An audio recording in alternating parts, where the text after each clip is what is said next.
Hi friends, welcome back to my channel. ಈ ವಿಡಿಯೋದಲ್ಲಿ ನಾನು ನನ್ನ ಬೇಬಿ ಮೂಮೆಂಟ್ಸ್ನ ಎಕ್ಸ್ಪೀರಿಯನ್ಸ್ನ ಶೇರ್ ಮಾಡ್ಕೊಳ್ಳೋಣ ಅಂತ ಮಾಡ್ತಾ ಇದ್ದೀನಿ. ಅಂದರೆ ಎಷ್ಟು ತಿಂಗಳಿಂದ ಸ್ಟಾರ್ಟ್ ಆಗುತ್ತೆ ಈ ಬೇಬಿ ಮೂಮೆಂಟ್ಸು, ಮತ್ತು ಎಷ್ಟು ಟೈಮ್ ಬೇಬಿ ಮೂಮೆಂಟ್ ಆದರೆ ಅದು ನಾರ್ಮಲ್ಲು, ಎಷ್ಟು ಟೈಮ್ ಆಗಲಿಲ್ಲ ಅಂದರೆ ಅದು ಅಬ್ನಾರ್ಮಲ್ಲು, ಮತ್ತು ಹಾಗೆ ನಾವು ನ್ಯಾಚುರಲ್ ಆಗಿ ಯಾವ ರೀತಿ ಬೇಬಿ ಮೂಮೆಂಟ್ಸ್ ಆಗೋ ಥರ ಮಾಡೋದು ಅನ್ನೋವಂಥದ್ದನ್ನ ಕೆಲವೊಂದಷ್ಟು ಇನ್ಫಾರ್ಮೇಷನ್ನ ಈ ವಿಡಿಯೋದಲ್ಲಿ ಶೇರ್ ಮಾಡ್ಕೋತೀನಿ. ಮೊದಲನೇದಾಗಿ ಈ ಬೇಬಿ ಮೂಮೆಂಟ್ಸ್ ಬಂದು ಸ್ಟಾರ್ಟ್ ಆಗುವಂಥದ್ದು 18 ವೀಕ್ಸಿಂದ 24 ವೀಕ್ಸ್ ತನಕ, ಅಂದರೆ 4 ತಿಂಗಳಿಂದ 6 ತಿಂಗಳು ತನಕ. ಸ್ವಲ್ಪ ಜನಕ್ಕೆ ಬೇಗ ಗೊತ್ತಾಗುತ್ತೆ ಮತ್ತು ಸ್ವಲ್ಪ ಜನಕ್ಕೆ ಲೇಟಾಗಿ ಗೊತ್ತಾಗುತ್ತೆ. ಒಂದು 5 ತಿಂಗಳು ಕಳೆದ್ಮೇಲೆ 6 ತಿಂಗಳು ಒಳಗಡೆ ಹಂಗೆ ಗೊತ್ತಾಗುತ್ತೆ. ಹಂಗಂತ ಹೇಳ್ಬಿಟ್ಟು ನಿಮಗೆ ಯಾರೋ ಒಬ್ಬರು ನೀವು ಕನ್ಸೀವ್ ಆಗಿರ್ತೀರ, ಇನ್ನೊಬ್ರು ಯಾರೋ ಒಬ್ಬರು ನನಗೆ 4.5 ತಿಂಗಳಿಗೇ ಬೇಬಿ ಮೂಮೆಂಟ್ ಸ್ಟಾರ್ಟ್ ಆಗೋಯ್ತು, 5 ತಿಂಗಳಿಗೇ ಸ್ಟಾರ್ಟ್ ಆಗೋಯ್ತು ಅಂತ ಯಾರಾದರೂ ನಿಮ್ಮ ಹತ್ರ ಹೇಳ್ಕೊಂಡ್ರೆ, ನಿಮ್ಗಿನ್ನ ಸ್ಟಾರ್ಟ್ ಆಗಿಲ್ಲ ಅಂದರೆ ಅಯ್ಯೋ ನನಗಿನ್ನ ಸ್ಟಾರ್ಟೇ ಆಗಿಲ್ಲ, 4 ತಿಂಗಳು ತುಂಬೋಯ್ತು, 5 ತಿಂಗಳು ತುಂಬೋಯ್ತು, 5.5 ತಿಂಗಳು ಆಗೋಯ್ತು, ಇನ್ನೂ ಸ್ಟಾರ್ಟೇ ಆಗಿಲ್ಲ ಬೇಬಿ ಮೂಮೆಂಟ್ಸು ಅಂತ ಹೇಳ್ಬಿಟ್ಟು ತಲೆ ಕೆಡಿಸ್ಕೊಬಿಡಿ.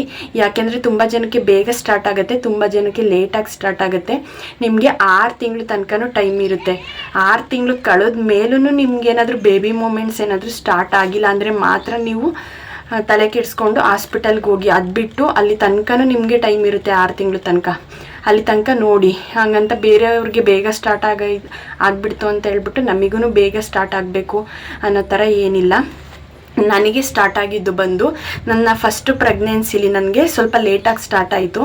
ಕೆಲವೊಬ್ರು ಹೇಳ್ತಾರೆ ಫಸ್ಟ್ ಪ್ರೆಗ್ನೆನ್ಸಿಲಿ ಬೇಗ ಗೊತ್ತಾಗುತ್ತೆ, ಸೆಕೆಂಡ್ ಪ್ರೆಗ್ನೆನ್ಸಿಲೇ ಲೇಟಾಗಿ ಗೊತ್ತಾಗುತ್ತೆ ಅಂತ.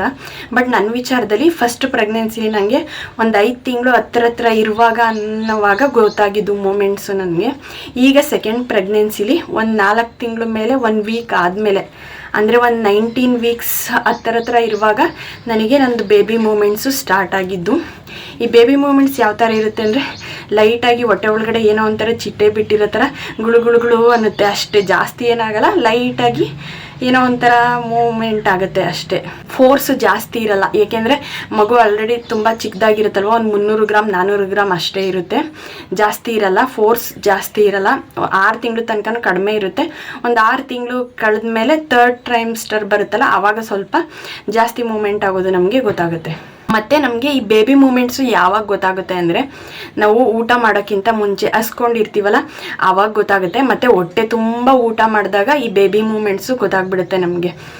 ಇನ್ನು ನೆಕ್ಸ್ಟು, ನಾವು ತುಂಬ ಕೋಲ್ಡ್ ಆಗಿರೋದೇನಾದರೂ ಕುಡಿತೀವಿ, ತಿಂತೀವಿ, ಮತ್ತು ಬಿಸಿ ಇರೋದನ್ನ ಏನಾದರೂ ತಿಂತೀವಿ, ಕುಡಿತೀವಿ, ಮಾಡ್ತೀವಲ್ಲ, ಆವಾಗಲೂ ಅಷ್ಟೇ ಬೇಬಿ ಮೂಮೆಂಟ್ಸ್ ಅನ್ನೋದು ಬೇಗ ಗೊತ್ತಾಗ್ಬಿಡುತ್ತೆ ನಮಗೆ. ಇನ್ನು ನೆಕ್ಸ್ಟು ನಮಗೆ ಇಂಪಾರ್ಟೆಂಟ್ ಆಗೋದೆ ಒಂದು 7th ಮಂತ್ ಆದಮೇಲೆ ಈ ಬೇಬಿ ಮೂಮೆಂಟ್ಸ್ ಅನ್ನೋದು ಇಂಪಾರ್ಟೆಂಟ್ ಆಗೋದು. ಇದು ನಮಗೆ ಮನೇಲೇ ಗೊತ್ತಾಗ್ಬಿಡುತ್ತೆ.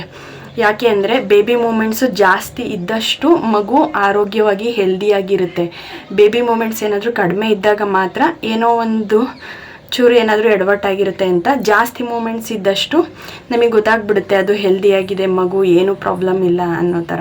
ಮತ್ತು ಈ ಬೇಬಿ ಮೂಮೆಂಟ್ಸ್ನ ನಾವು ಯಾವ ರೀತಿ ಕೌಂಟ್ ಮಾಡೋದು, ನಾರ್ಮಲ್ ಅಂದರೆ ಯಾವ ಥರ, ಅಬ್ನಾರ್ಮಲ್ ಅಂದರೆ ಯಾವ ಥರ ಅನ್ನೋ ಥರ ಯೋಚನೆ ಮಾಡೋದಾದರೆ, ನೀವು ಬೇಬಿ ಮೂಮೆಂಟ್ನ ಕೌಂಟ್ ಮಾಡ್ಕೊಳ್ಳೋದು ಸಲುವಾಗಿ ಬೆಳಗ್ಗೆಯಿಂದ ಸಂಜೆ ತನಕ ಏನು ವೆಯ್ಟ್ ಮಾಡಬೇಕಾಗಿಲ್ಲ. ಯಾಕೆ ಅಂದರೆ ನೀವು ಯಾವ ರೀತಿ ಕೌಂಟ್ ಮಾಡಿ ಅಂದರೆ, ಬೆಳಗ್ಗೆ ತಿಂಡಿ ಆದಮೇಲೆ 1 ಅವರ್ ವೆಯ್ಟ್ ಮಾಡಿ, ಆವಾಗ ಒಂದು 4ರಿಂದ 5 ಸರಿ ಬೇಬಿ ಮೂಮೆಂಟ್ ಆಗಬೇಕು. ಇನ್ನು ನೆಕ್ಸ್ಟು ಮಧ್ಯಾಹ್ನ ಊಟ ಆದಮೇಲೆ 1 ಅವರ್ ವೆಯ್ಟ್ ಮಾಡಿ ನೀವು, ಆವಾಗಲೂ ಅಷ್ಟೇ 4ರಿಂದ 5 ಸರಿ ಬೇಬಿ ಮೂಮೆಂಟ್ ಆಗಬೇಕು. ಹಾಗೆ ನೈಟು ಅಷ್ಟೇ ಊಟ ಎಲ್ಲ ಮುಗಿದ್ಮೇಲೆ 1 ಅವರು ನೀವು ಅಬ್ಸರ್ವ್ ಮಾಡಿ, ಆವಾಗಲೂ 4ರಿಂದ 5 ಸರಿ ಬೇಬಿ ಮೂಮೆಂಟ್ ಆಗಬೇಕು. ಅಂದರೆ ಟೋಟಲಾಗಿ ಒಂದು ದಿನಕ್ಕೆ ಒಂದು 12ರಿಂದ 14 ಸರಿ ಬೇಬಿ ಮೂಮೆಂಟ್ ಆದರೆ ಅದು ಕಂಪ್ಲೀಟಾಗಿ ಹೆಲ್ದಿಯಾಗಿದೆ ಅಂತ ಅರ್ಥ. ಅದಕ್ಕಿಂತ ಏನಾದರೂ ಕಡಿಮೆ ಮೂಮೆಂಟ್, 10ಕ್ಕಿಂತ ಕಡಿಮೆ ಏನಾದರೂ ಮೂಮೆಂಟ್ ಆಯಿತು ಅಂದರೆ ಅಬ್ನಾರ್ಮಲ್ ಅಂತ ಅರ್ಥ. ಇನ್ನು ನೆಕ್ಸ್ಟು ನೋಡೋದಾದರೆ, ಈ ಡಯಾಬಿಟಿಸು ಮತ್ತು ಬೇಬಿ ವೆಯ್ಟ್ ಎಲ್ಲ ಕಡಿಮೆ ಇರುತ್ತಲ್ಲ, ಅವ್ರು ಸ್ವಲ್ಪ ಇದ್ರ ಬಗ್ಗೆ ಜಾಸ್ತಿ ಗಮನ ಕೊಡಬೇಕಾಗುತ್ತೆ. ಯಾಕೆ ಅಂದರೆ ಹೈ ಶುಗರ್ ಇರುತ್ತಲ್ವ, ಅವ್ರಿಗೆ IUD ಚಾನ್ಸಸ್ ಇರುತ್ತೆ. ಅಂದರೆ ಬೇಬಿದು without any reason heart beat stop ಆಗೋ ಚಾನ್ಸಸ್ ಇರುತ್ತೆ.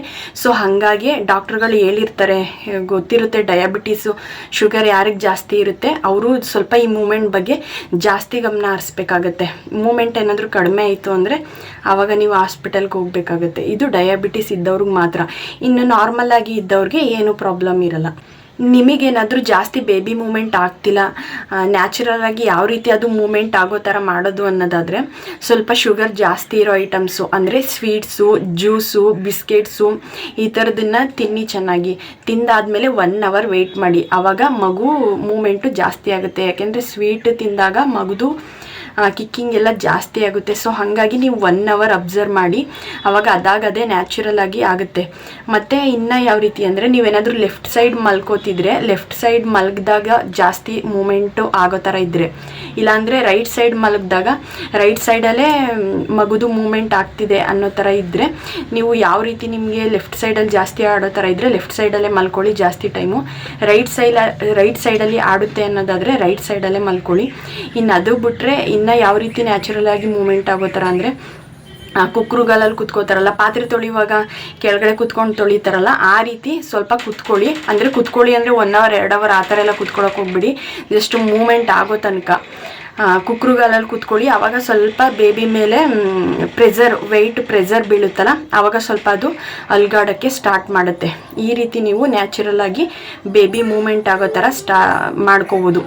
ನಾನು ಇಷ್ಟೆಲ್ಲ ಹೇಳ್ತಾ ಇದ್ದೀನಿ ಅಂದರೆ ಸುಮ್ಮನೆ ಬಾಯಿಗೆ ಬಂದಂಗೆ ಹೇಳ್ತಿಲ್ಲ. ಏನೋ ನಾನು ಆಲ್ರೆಡಿ ಫಸ್ಟು ಪ್ರೆಗ್ನೆನ್ಸಿಲಿ ಎಕ್ಸ್ಪೀರಿಯೆನ್ಸ್ ಮಾಡಿರೋದ್ರಿಂದ ಕೆಲವೊಂದಷ್ಟು ಇನ್ಫಾರ್ಮೇಷನ್ ಕಲೆಕ್ಟ್ ಮಾಡಿ, ಕೆಲವೊಂದಷ್ಟು ಡಾಕ್ಟರ್ ಹತ್ರ ಕನ್ಸಲ್ಟ್ ಮಾಡಿ, ಈ ರೀತಿ ಪ್ರತಿಯೊಂದು ಕಡೆಯಿಂದನೂ ನಾನು ತಿಳ್ಕೊಂಡು ಈ ವಿಡಿಯೋದಲ್ಲಿ ನಿಮಗೆ ತಿಳಿಸ್ತಿರೋದು.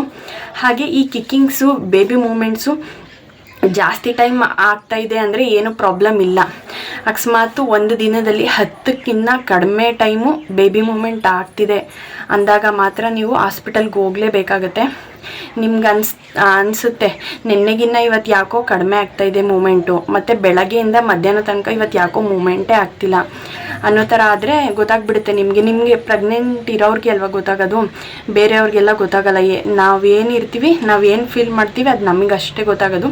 ಸೊ ನಾವೇ ಅಬ್ಸರ್ವ್ ಮಾಡಿಕೊಂಡು 10 ಟೈಮ್ಗಿಂತ ಕಡಿಮೆ ಏನಾದರೂ ಮೂಮೆಂಟ್ ಇದ್ದರೆ ಆವಾಗ ನೀವು ಡಾಕ್ಟರ್ನ ಕನ್ಸಲ್ಟ್ ಮಾಡಬೇಕಾಗತ್ತೆ. ಹಾಗೆ ಈ ಬೇಬಿ ಮೂಮೆಂಟ್ ಆಗೋದ್ರದ್ದು ಫೀಲೇ ಬೇರೆ, ಒಂಥರ ಚೆನ್ನಾಗಿರುತ್ತೆ ಅಲ್ವಾ. ಈ ರೀತಿ ಅವಕಾಶ ಎಲ್ರಿಗೂ ಸಿಗಲ್ಲ, ಜಸ್ಟ್ ಹುಡುಗಿರಿಗೆ, ಪ್ರೆಗ್ನೆಂಟ್ ಆದವ್ರಿಗೆ ಮಾತ್ರ ಈ ಒಂದು ಫೀಲ್ನ ಅನುಭವಿಸೋದಕ್ಕೆ ಚಾನ್ಸ್ ಇರೋದು, ಬೇರೆ ಯಾರಿಗೂ ಸಿಗಲ್ಲ. ಇದ್ರ ಖುಷಿನೇ ಬೇರೆ ಅಂತಲೇ ಹೇಳ್ಬೋದು. ಬೇಕಾದ್ರೆ ದುಡ್ಡು ಕೊಟ್ಟರೆ ನಾವೊಂದು ವಸ್ತು ತಗೋಬೋದು, ಬೇರೆ ರೀತಿ ಎಕ್ಸ್ಪೀರಿಯನ್ಸ್ನ ಬೇಕಾದ್ರೆ ಫೀಲ್ ಮಾಡ್ಬೋದು. ಬಟ್ ಈ ಬೇಬಿ ಮೂಮೆಂಟ್ ಅನ್ನೋದು ಈ ಹುಡುಗಿರಿಗೆ, ಈ ಪ್ರೆಗ್ನೆಂಟ್ ಇರೋರಿಗೆ ಮಾತ್ರ ಫೀಲ್ ಮಾಡೋದಕ್ಕಾಗೋದು. ಇದಕ್ಕೆ ಏನು ಕೊಟ್ಟರು ಸಮ ಅಲ್ವೇ ಅಲ್ಲ ಅಂತಲೇ ಹೇಳ್ಬೋದು. ಹಾಗೆ ನನಗೆ ಯಾವ ಕಡೆ ಇವಾಗ ಜಾಸ್ತಿ ಮೂಮೆಂಟ್ಸ್ ಆಗ್ತಾಯಿದೆ ಅಂದರೆ ನನಗೆ ಲೆಫ್ಟ್ ಸೈಡೇ ಜಾಸ್ತಿ ಮೂಮೆಂಟು. ಸ್ಟಾರ್ಟಿಂಗಿಂದನೂ ನನಗೆ ಒಂದು 4 ಮಂತ್ಸ್ 1 ವೀಕ್ ಆದಮೇಲೆ ಸ್ಟಾರ್ಟ್ ಆಗಿದ್ದು. ಆಲ್ಮೋಸ್ಟ್ ನನಗೆ ಲೆಫ್ಟ್ ಸೈಡೇ ಜಾಸ್ತಿ ಮೂಮೆಂಟ್ ಆಗ್ತಿರೋದು. ನೋಡೋಣ.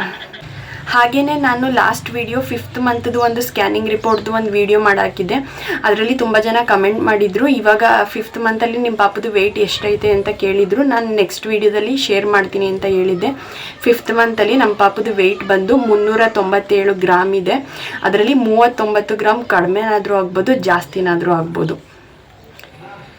ಓಕೆ ಫ್ರೆಂಡ್ಸ್, ಈ ವಿಡಿಯೋನ ಇಲ್ಲಿಗೆ ಎಂಡ್ ಮಾಡ್ತಾ ಇದ್ದೀನಿ. ಈ ವಿಡಿಯೋ ನಿಮಗೇನಾದ್ರೂ ಹೆಲ್ಪ್ಫುಲ್ ಆಗಿದ್ದರೆ ಲೈಕ್ ಮಾಡಿ, ಸಬ್ಸ್ಕ್ರೈಬ್ ಮಾಡಿ, ಸಪೋರ್ಟ್ ಮಾಡಿ.